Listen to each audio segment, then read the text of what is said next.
4.3 का जो last section है वो ये कि आपके पास इन डायलैक्टिक्स डिस्कस करने के बाद आप दोबारा अगर बाउंड्री कंडीशन देखना चाहें, जो कि बाउंड्री कंडीशन हमने चैप्टर 1 में देखी थी, कि आपके पास उस केस में हमारे पास एक प्लेन है, प्लेन के ऊपर इलेक्ट्रिक फील्ड है, नीचे इलेक्ट्रिक फील्ड थी। तो इस केस में हमारे पास एक प्लेन है, बिल्कुल उसी तरह जैसे पहले था, वहाँ पे एक चार्ज डिस्ट्रीब्यूशन है और उसे हम फ्री चार्ज डिस्ट्रीब्यूशन कहेंगे। तो हमारे पास डी अबव है perpendicular component of electric displacement above the surface और perpendicular component of electric displacement below the surface. ठीक है, तो हमने यहाँ पे नॉर्मल की जो डायरेक्शन ली है पॉजिटिव, वो अप डायरेक्शन है, पॉजिटिव।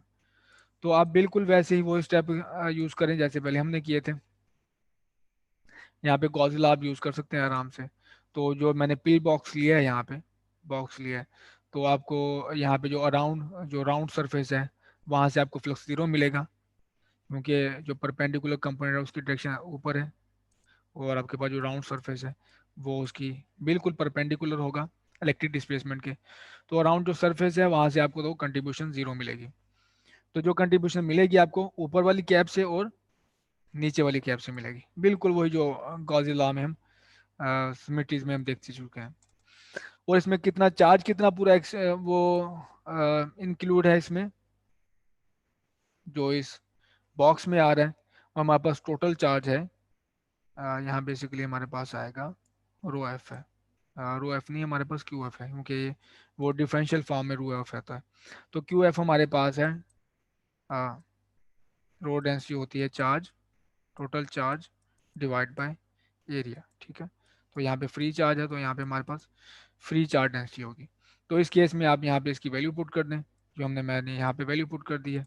अब लेफ्ट हैंड साइड की मैंने जैसे बात की कि आपके पास जो कंट्रीब्यूशन मिलेगी कर्व सरफेस से नहीं मिलेगी। एक तो ये है कि इसकी जो अम, यहाँ पे ये जो हाइट है इसकी बॉक्स की, ये अप्रोचेस टू जीरो है। ठीक है, और दूसरा आपको कर्व सरफेस से कोई कंट्रीब्यूशन इस वजह से भी नहीं मिलेगी, क्योंकि हम परपेंडिकुलर कंपोनेंट देख रहे हैं हम यहाँ पे।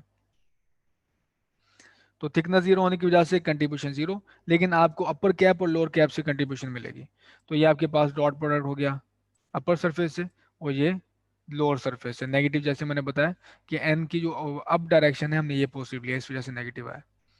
तो यहाँ से ए हमारे पास कैंसल आउट हो जाएगा। तो मेरे पास पहली बाउंड्री कंडीशन ये आई है। तो जब आपके पास डायलैक्टिक मौजूद हो तो आपके पास ये जो बाउंड्री कंडीशन है ये ज़्यादा यूजफुल है as compared to the previous boundary condition that we have discuss in our chapter 2। ठीक है, चैप्टर 2 में जो हमने बाउंड्री कंडीशन डिस्कस की थी, आप आ, उसके मुकाबले में ये ज़्यादा यूजफुल है। और सेकंड बाउंड्री कंडीशन है हमारे पास कि जैसे जैसे मैंने बताया curl of P is equal curl of D is equal to curl of E plus curl of P. तो जो हमारे पास कर्ल इलेक्ट्रिक फील्ड का जो कर्ल है वो तो हमेशा जीरो आएगा। तो मेरे पास ये जो कर्ल है इक्वल टू इसके होगा।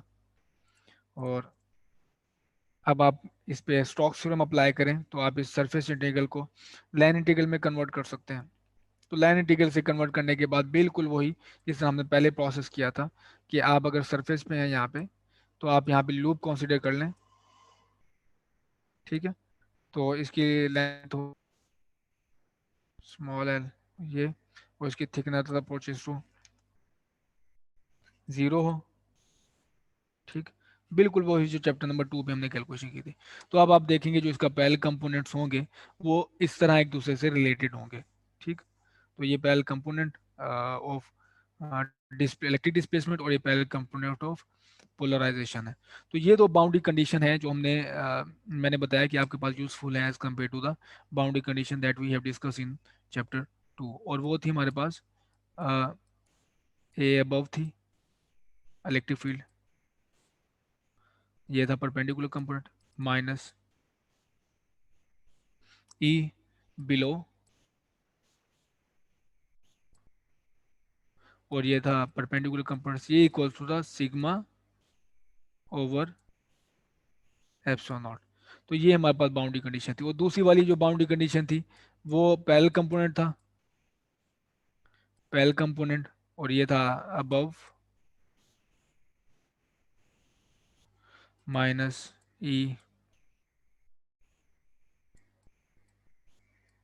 Below parallel component equals to zero.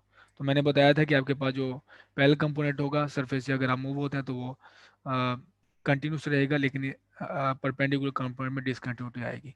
तो इस केस में आपके पास इसके मुकाबले ये दो कंडीशन है जो आपको डायलैक्ट्रिक के केस में हेल्पफुल होंगी। तो अगेन ये हमारे पास क्यू एफ है।